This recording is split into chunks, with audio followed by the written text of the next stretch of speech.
food on the table or life-saving medicine? Some in Rockford brace for tough choices as food assistance is set to stop by the end of the month. Yet nearly 2 million people in Illinois will lose their food assistance if the federal government shutdown lingers into November.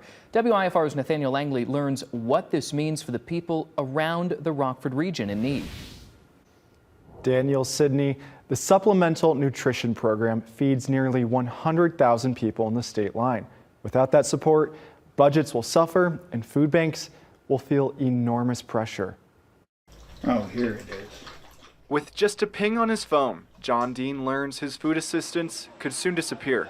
Immediately, I was worried, how am I going to make it?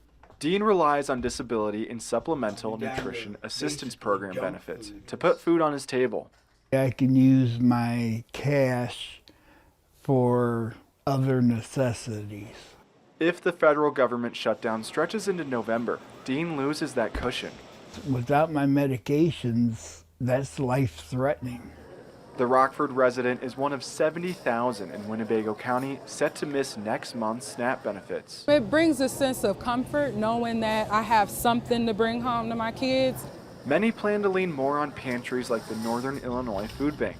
I think by closing the government down, it's hurting the American people so badly, the people that actually need the help. The food bank serves around 450,000 people in the region. Food banks alone cannot meet this need. Robert DeSayo says for every meal the food bank provides, SNAP supplies 9. And so looking forward, we anticipate having to buy more food. And in Dean's home, Yeah, I won't have my fruits and vegetables. he fears he may be forced to choose medication over a stocked kitchen. My health will quickly deteriorate. How long will I live? DeSayo adds nearly 100,000 people have turned to the Northern Illinois Food Bank since the pandemic. With incoming work requirements for SNAP starting next year, he expects that number to only increase. Food pantries across the Rockford area prepare to step up services. You can find a list of pantries and recommendations for those in need up now on our website, WIFR.com.